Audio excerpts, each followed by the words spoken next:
একটা সময় ছিল যখন হুয়াওয়ে মানে ছিল ইনোভেশনের সমর্থক। তাদের ফোনে ছিল সেই সাহস যেটা অন্যরা কেবল ভাবতো আর তারা সেটাকে বাস্তবে পরিণত করত। আর এটা এমন একটা ব্র্যান্ড ছিল যেটা এক সময় পুরো টেক ওয়ার্ল্ডকেই কাঁপিয়ে দিয়েছিল। আর এরা এমন এমন সব উদ্ভাবন নিয়ে আসতো যা স্যামসাং বা অ্যাপেলের মতো বড় বড় ব্র্যান্ডদেরও তাক লাগিয়ে দিত। কিন্তু তারপর এলো নিষেধাজ্ঞা। এর ফলে গুগলের সমস্ত সার্ভিসেস যেমন Google maps, Google play store, Google Gmail এই সমস্ত জিনিস হুয়াওয়ের নতুন ফোনগুলি থেকে সম্পূর্ণ ব্যান করে দেওয়া হলো। আর মার্কিন প্রযুক্তি ব্যবহার করে তৈরি করা চিপসেট বা ফোনের অন্যান্য যন্ত্রাংশ সংগ্রহ করাও কঠিন হয়ে পড়লো। এক কথায় বলতে গেলে হুয়াওয়ে তার বাজার হারালো। আর তখন অনেকেই বলেছিল হুয়াওয়ের এখানেই শেষ। কিন্তু বন্ধুরা, আসল খেলোয়াড় কোনোদিন মাঠ ছাড়ে না। আর আজ 2025 সালে হুয়াওয়ে আবার ফিরেছে একেবারে নতুন রূপে, নতুন শক্তিতে, নতুন আত্মবিশ্বাসে। আর আজ আমরা কথা বলতে চলেছি হুয়াওয়ের লঞ্চ হওয়া সেই ফোনটিকে নিয়েই, যে কিনা পুরো স্মার্টফোন দুনিয়াকে আবারও চ্যালেঞ্জ ছুড়ে দিয়েছে।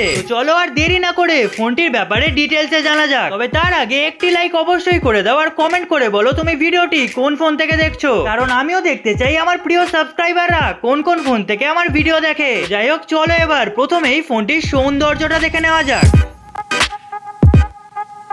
মেট 70 শুধু একটা স্মার্টফোন নয়, এটি একটি ডিজাইনের মাস্টারপিসও বলা চলে। ফোনটি মাত্র 6.6 মিলিমিটার পাতলা, কিন্তু হাতে ধরলেই মনে হবে এটা একটা লাক্সারি আইটেম। এটা লাইট ওয়েট, প্রিমিয়াম আর গ্রিপও অসাধারণ। আর হুয়াওয়ে এখানে ব্যবহার করেছে টাইটানিয়াম অ্যালয় ফ্রেম, যা ফোনটাকে দিয়েছে এক ধরনের মেটালিক এলিগেন্স, কিন্তু ওজন রেখেছে একদম ব্যালেন্সে। এছাড়া ফোনটি লঞ্চ হয়েছে 3টি কালার অপশনে, যা তোমরা স্ক্রিনের মধ্যে দেখতেই পাচ্ছ। আর ফোনটির প্রতিটি কার্ভ, প্রতিটি লাইন হুয়াওয়ে তৈরি করেছে একদম নিখুঁত ভাবে। আর হ্যাঁ, 178 গ্রামের এই ফোনটি হাতে ধরলে মনেই হবে না এটি 7 ইঞ্চি স্ক্রিনের ফোন। তো ফোনটির লুকস এন্ড ফিল তো দেখা হলো, এবার চলে যাওয়া যাক এর বিউটিফুল ডিসপ্লের দিকে।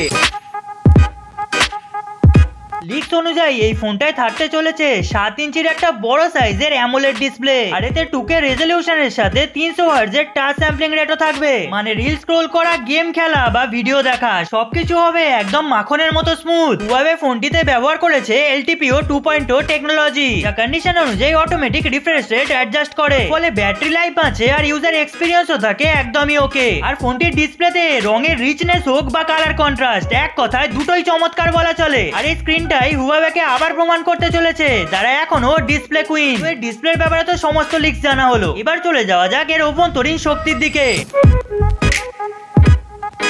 মেট 70 এর ভিতরে থাকতে চলেছে হুয়াওয়ের নিজস্ব তৈরি করা কিরিন 9020 সিরিজের চিপসেট, যার দুটি ভার্সন থাকতে চলেছে, 9020A এবং 9020B। আর লিক্স অনুযায়ী জানা যাচ্ছে চিপসেটগুলি তৈরি করা হয়েছে 5 ন্যানোমিটার প্রসেসে। ফলে পারফরম্যান্স হবে পাওয়ারফুল আর হিট ম্যানেজমেন্ট হবে অসাধারণ। আর ফোনটিতে থাকতে চলেছে হারমানি OS 5.1 সিস্টেম। এটা এতটাই অপটিমাইজ যে অ্যাপ সুইচিং বা গেম প্লেতে ডিলে কোনোটাই টের পাবে না। পাবজি হোক, জেনসিন ইম্প্যাক্ট হোক বা অ্যাসপাল্ট 9, সব চলবে আল্ট্রা সেটিং এ আল্ট্রা স্মুথ। আর মানে বুঝতেই পারছো ফোনটার মধ্যে পারফরম্যান্সেরও কিন্তু কোনো কমতি থাকবে না। তো পারফরম্যান্সের লিক্স তো জানলাম, এবার যদি বলি এর ক্যামেরা লিক্সের কথা, তাহলে এখানেও তুমি ডেফিনেটলি অবাক হতে চলেছো।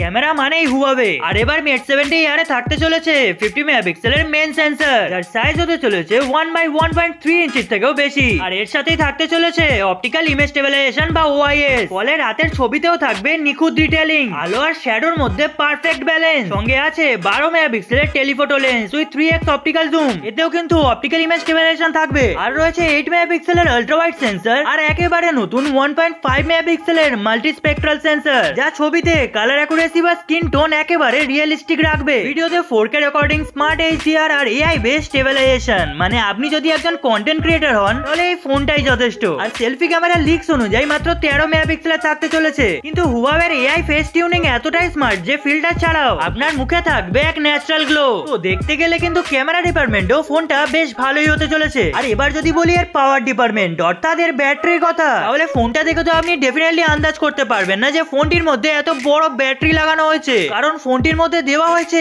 6500 mAh এর একটা হিউজ ব্যাটারি। এত পাতলা ফোনে এই ব্যাটারি মানে সত্যি অবিশ্বাস্য ব্যাপার। আর এই অসম্ভবকে সম্ভব করতে হুয়াওয়ে এখানে ব্যবহার করেছে নতুন জেনারেশনের হাই ডেনসিটি গ্রাফিন ব্যাটারি, যার ফলে ফোন পাতলা থাকা সত্ত্বেও ব্যাকআপ দেবে প্রায় 2 দিনের মতো। আর এই বড় ব্যাটারিকে নিমেষে চার্জ দেওয়ার জন্য এতে থাকতে চলেছে 66 ওয়াটের সুপার চার্জ সাপোর্ট, যা 0 to 60% মাত্র 20 মিনিটে হয়ে যাবে। আর এই ফোনটিতে IP68 ও IP69 এর সার্টিফিকেশনও থাকতে চলেছে, যা ফোনটিকে করে তুলবে ওয়াটার রেজিস্ট্যান্ট ও ডাস্ট প্রুফ। মানে জলে বা ধুলোতে কোথাও আর ভয় পাওয়ার দরকার নেই। আর হুয়াওয়ের এই ফোনটি ইতিমধ্যেই চায়নাতে লঞ্চ করে গেছে, আর এর দাম শুরু হচ্ছে 4199 ইউয়ান থেকে, মানে ভারতীয় টাকায় প্রায় 50,000 থেকে 55,000 টাকার মধ্যে। ভারত বা বাংলাদেশে আনঅফিসিয়াল ইম্পোর্ট শুরু হলেও অফিসিয়াল লঞ্চ এখনো কনফার্ম হয়নি, কিন্তু কিছু রুমার্স বলছে হুয়াওয়ের এই ফোনটি গ্লোবাল লঞ্চে আনারও পরিকল্পনা চলছে। আর ফোনটির ব্যাপারে সমস্ত ইনফরমেশন যেহেতু ডাইরেক্টলি জানা যায়নি, তাই সমস্ত লিকস এন্ড রিউমার্স এখানে কভার করা হয়েছে। আর সেগুলো দেখে তো বোঝাই যাচ্ছে যে ফোনটি কিন্তু বেশ ইউনিক হতে চলেছে। যাই হোক, এই ভিডিওটি থেকে আমরা জানলাম হুয়াওয়ে একটা সময় অনেক কিছু হারিয়েছে, কিন্তু তারা কোনোদিনও হার মানেনি। আর এই মেট 70 এয়ার হলো সেই সাহসেরই প্রতীক।